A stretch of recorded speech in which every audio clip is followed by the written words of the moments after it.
역대상 9장 28절부터 44절까지입니다. 레위인의 직무를 소개하고 레위인들의 직무를 소개하고 또 이제 사울 왕의 족보에 대해서 기록하고 있습니다. 레위인들이 이제 맡은 직무들이 있었어요. 첫째로 이제 성전 기구 관리입니다. 역대상 9장 28절부터 29절 그 중에 어떤 자는 섬기는 데 쓰는 기구를 맡아서 그 수요대로 들여가고 수요대로 내오며 또 어떤 자는 성소의 기구와 모든 그릇과 고운 가루와 포도주와 기름과 유향과 향품을 맡았으며 자 그래서 이 성전 섬기는 자는 이제 제사 때죠. 제사 때 제사 드리는 걸 말하는 거예요. 그래서 성전 제사 때 사용하는 기구를 담당하는 직분을 이제 레위인들이 맡는 것입니다. 그래서 제사 드릴 때 그 기구들을 다 준비해 놓고 또 이제 제사가 끝나면 다시 그것을 잘 청소해서 그 창고에 갖다 놓는 것이죠. 그런 직무를 맡은 자들이 있고 또 이제 성소에서 사용하는 것, 이제 성소에서 사용하는 기구들, 이제 뭐 번제단이라든가 뭐 이런 거죠. 그다음에 거기에 이제 드리는 그 분향단, 뭐 떡상 이런 데에다가 올려드리는데 거기에 사용하는 것들을 또 이제 담당하는 자들이에요. 그리고 이제 고운 밀가루, 포도주, 기름, 유향, 향품 요것들을 이제 준비하는 자들이 있었습니다. 두 번째로 이제 향기를 만드는 자들이 있습니다. 역대상 9장 30절 또 제사장의 아들 중에 어떤 자는 향품으로 향기름을 만들었으며 그래서 이제 향기름을 만드는 일을 하는 자들인데 이 성소의 기구들 그리고 제사장의 몸에 바르는 이 관유를 만드는 일을 하는 것입니다. 이렇게 또 담당자들이 있었고 세 번째로 이제 전병을 굽는 자들이 있습니다. 역대상 9장 31절 고라 자손 살룸의 맏아들 mat디다라 하는 레위 사람은 전병을 굽는 일을 맡았으며 그래서 전병은 그 뭐냐면 빵이에요. 빵인데 소재로 드리기 위해서 만드는 빵입니다. 그래서 여기 누룩을 넣지 않고 기름으로 이제 섞어 가지고 굽는 거예요. 그래서 우리나라 이 성경책에는 다 떡으로 돼 있어요. 떡병자 쓰는데 그다음에 뭐 신약에서는 아예 떡으로 돼 있죠. 근데 떡은 없고 다 빵입니다. 빵인데 이것은 우리가 생각하는 이런 그 푹신푹신한 빵이 아니라 그냥 밀가루만 해서 만든 빵이라 잘 구우면 과자처럼 돼요. 과자처럼. 그래서 그 성찬식 때 우리는 이제 만들어서 쓰죠. 우리 성경대로 해서 만들어서 성찬식 하는데 그런 식의 근데 그렇게 얇진 않죠. 물론 우리 성찬식 하느라 얇게 만드는데 그런 형태로 만드는 거예요. 그런 방식으로. 자, 그다음에 이제 네 번째는 이제 진설병을 만드는 자들입니다. 역대상 9장 32절 또 그의 형제 그의 자손 중에 어떤 자는 진설하는 떡을 맡아 안식일마다 준비하였더라. 그래서 이건 이제 진설병인데 떡으로 되어 있잖아요. 빵이에요. 그래서 이것은 이제 고운 가루 2kg에서 3kg 정도 되는 걸로 이제 빵을 만드는 거예요. 그래서 이것도 이제 누룩이 없는 빵입니다. 그래서 그 안식일마다 이거 12개를 만들어요. 2kg에서 3kg 정도 되는 걸로 12개의 빵을 만들어서 안식일마다 이렇게 새로 드리는 거예요. 그러니까 일주일마다 한 번씩 드리는 거죠. 그러니까 이게 누룩이 들어가면은 상해요. 썩어버리거든요. 그래서 누룩이 없는 걸로 만드는데 12개의 빵을 만드는데 이걸 드리고 그다음에 이제 먼저 드린 거는 다시 내와요. 그래서 요거는 이제 제사장들이 먹습니다. 그게 이제 진설병이라고 하는 거예요. 그 요걸 만드는 사람도 있었고 또 다섯 번째로 이제 찬양을 맡은 자들입니다. 역대상 9장 33절부터 34절 또 찬송하는 자가 있으니 곧 레위 우두머리라 그들은 골방에 거주하면서 주야로 자기 직분에 전념함으로 다른 일은 하지 아니하였더라. 그들은 다 레위 가문의 우두머리이며 그들의 족보의 우두머리로서 예루살렘에 거주하였더라. 그래서 이 다윗 시대에 찬양을 담당했던 그 에단, 아삽, 헤만 요 자손들입니다. 그래서 이들은 이 일을 감당했는데 각 지도자들이 또 이 예루살렘에서 살았다. 이 성전 근처에서 살았다 얘기예요. 찬양하는 자들.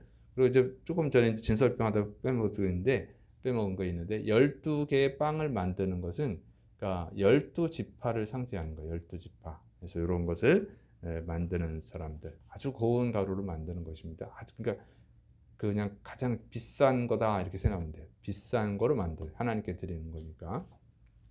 이렇게 해서 이 담당하는 자들이 있었는데 이건 레위인들만 할 수 있는 거예요.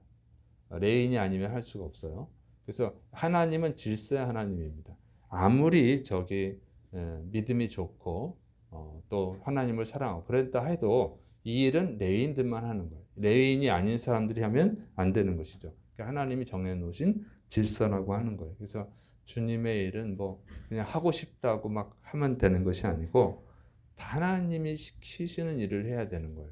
그래서 하나님이 시키는 일을 해야 되는 것이지 막 자기가 정말 하나님을 사랑하는데 이렇게 해도 하면은 그건 또 죄가 돼요. 그래서 우시야 왕 하나님을 잘 믿었던 왕이 제사장들이 하는 그 분향하는 일을 자기 하려다가 나병에 걸리죠. 저주를 받고 하나님을 모독하는 거예요. 그래서 우리는 하나님이 시키는 일을 해야 된다 하는 것이죠. 내가 막 하고 싶어서 하면 안 되는 거예요. 내가 하기 싫어도 하나님이 시키면 해야 되는 거예요. 그게 올바른 신앙입니다. 어떤 분들은 자원하는 마음으로 한다고 내가 하고 싶으면 하고 내가 하기 싫으면 안 하는데 그런 종의 자세가 아니죠. 주인을 섬기는 자세가 아니죠. 종은 하기 싫어도 주인이 원하면 하고 싶어도 주인이 하기를 원치 않으면 안 해야 되는 거예요. 아무리 정말 거룩한 일이라도 마찬가지. 우시야 왕의 경우도 그랬지만 사도 바울도 정말 소아시아로 전도하러 가고 싶은데 하나님이 막잖아요. 그 마게도냐로 가라니 마게도냐로 가잖아요. 전도하는 일도 마찬가지. 내가 하고 싶다고 하는 게 아니에요. 다 하나님이 정해진 것이 있어요. 그리고 여기 보면은 이제 전문적으로 다 나눠서 하죠. 그게 뭐냐면 하나님의 일을 최고로 해야 되는 거예요. 하나님이 가장 귀하신 분이니까, 가장 높으신 분이니까. 그러니까 하나님의 일을 건성건성하면 안 되는 거예요. 이 전문직을 다 살리잖아요. 얼마나 최선을 다해야 되는지, 얼마나 정성을 다해야 되는지를 보여주는 거예요. 뭐 빵 만드는 건 뭐 어렵지 않잖아요. 누구나 할 수 있죠. 그러나 그런 게 아니에요. 딱 맡은 사람이 해야 되는 것입니다. 이렇게 하나님을 위해서 할 때는 최선을 다해야 돼요. 최고의 것을 드려야 됩니다. 그런 마음으로 할 때 하나님의 은혜가 임할 줄을 믿으시길 축원합니다. 그리고 이 구약 시대 때보다는 우리가 할 게 많아요. 지금 레위인들만 할 수 있는 일들을 우리가 다 하고 있잖아요. 이게 예수님의 십자가의 은혜죠. 엄청나게 큰 은혜입니다. 그래서 여러분은 주일을 할 때 정말 감사하는 마음으로 최선을 다해서 하시기를 축원합니다. 건성건성하지 말고 그러면 하나님의 은혜가 넘치게 될 줄로 믿습니다. 그 다음에 이제 사울 왕의 족보를 기록합니다.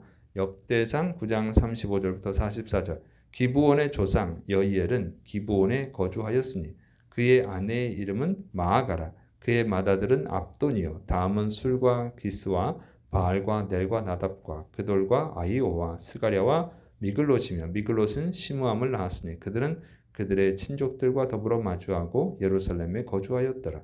넬은 기스를 낳고 기스는 사울을 낳고 사울은 요나단과 말기수아와 아비나답과 에스바를 낳았으며 요나단의 아들은 무립바알이라 무립바알은 미가를 낳았고 미가의 아들들은 비돈과 멜렉과 다레아와 아하스이며 아하스는 야라를 낳고 야라는 알레멧과 아스마엣과 시므라를 낳고 시므리는 모사를 낳고 모사는 비느아를 낳았으며 비느아의 아들은 르바야요 그의 아들은 엘르아사요 그의 아들은 아셀이며 아셀이 6 아들이 있으니 그들의 이름은 아스리감과 보그르와 이스마엘과 스아리아와 오바댜와 하나니라. 아셀의 아들들이 이러하였더라. 그래서 이제 사울 왕의 족보를 기록하는데 이것은 역대상 8장 29절부터 40절에 나오는 족보랑 똑같죠. 반복해서 하는 거예요. 사울 왕의 족보를 왜 또 이렇게 반복을 해서 기록해 놨을까? 하는데 이제 신학자들은 이제 9장 끝나고 10장에 나오는데 10장이 이제 사울의 죽음이 나와요. 그래서 그걸 자연스럽게 연결하기 위한 것이다. 이렇게 해석을 하는데 일리 있는 해석이라고 생각을 합니다. 제가 알 수 있는 건 그 정도고. 그다음에 여기서 이제 이 사울왕의 족보에서 명심해야 되는 것은 뭐냐면 이 사울왕은 결국 욕심 때문에 하나님 신 사명을 제대로 감당하지 않죠. 앞에 레위인들은 그 사명을 잘 감당했어요. 그런데 이 사울왕은 자기 욕심 때문에 하나님 신 사명을 감당하지 않잖아요. 지 마음대로 하지 않지, 마음대로. 자기 마음대로 했죠. 하나님의 일인데, 하나님의 종인데. 그래서 하나님의 명령에 불순종하고 자기 마음대로 하다가 결국 비참한 최후를 맞이하게 됩니다. 그런데 이 사울왕의 아들 요나단도 아버지랑 전쟁터에 나가서 결국 죽지요. 비참하게 죽는 거예요. 사울왕과 같이. 그러나 이 요나단은 하나님의 뜻에 순종을 했죠. 그래서 사울왕이 다윗을 죽이려고 할 때 다윗을 보호했잖아요. 그런 그 충성, 하나님 그 아버지의 말이지만 아버지의 말을 듣지 않고 하나님의 뜻에 순종했죠. 그래서 비록 죽긴 했지만, 또 그 당시 이 상황이 어쩔 수 없는 상황이었죠. 그렇지만 이 요나단의 후손은 이제 번성하게 됐죠. 그래서 역대상 8장 29절부터 40절 거기 제가 이제 설교했던 내용입니다. 그래서 요나단의 후손은 그래도 번성을 했어요. 왜? 하나님의 뜻에 순종해서. 그래서 우리가 누구의 말을 들어야 되느냐? 하나님의 말씀을 들어야 된다고 하는 거예요. 아무리 가까운 사람의 말이라 할지라도, 가족의 말이라 할지라도 하나님의 뜻과 비교해서는 안 돼요. 하나님의 뜻보다 우선시하면 안 돼요. 하나님의 말씀이 가장 권위 있는 말씀이고 최우선적으로 순종해야 되는 말씀인 줄을 믿으시기 바랍니다. 그래야 잘 되는 거예요. 그래서 아버지 사울은 참 비참하게 끝났지만 그래도 요나단의 후손은 번성하는 것은 그가 하나님 말씀에 순종했기 때문이라는 것을 명심하시기를 바랍니다. 그래서 하나님의 뜻에 순종하면, 하나님의 말씀에 순종하면 하나님이 책임지시는 거예요. 그래서 책임져 주시니까 하나님은 자신이 한 말을 반드시 지킵니다. 반드시 지키죠. 나 여호와는 말하고 이루느니라. 그 말에 자기의 말에 책임질 수 있는 분, 완벽하게 책임질 수 있는 분은 여호와 하나님밖에 없어요. 그래서 여러분은 여호와 하나님의 말씀에 순종하는 자들이 되시를 축원합니다. 그러면 하나님께서 반드시 그 인생을 책임져 주시고 정말 은혜 가운데서 아름다운 인생, 위대한 인생을 살아가게 될 줄을 믿으시를 축원합니다. 기도하겠습니다. 사랑이 많으신 하나님 아버지, 하나님이 우리에게 주신 직분, 최고의 직분인 줄 믿고 충성하게 해주시고 또 하나님 말씀에 순종하여서 하나님의 은혜 가운데 살아가는 주의 백성들, 후손들까지 복받게 하는 주의 백성들이 되게 하여 주시옵소서. 주께서 역사하심을 믿고 예수님의 이름으로 감사하며 기도드립니다. 아멘.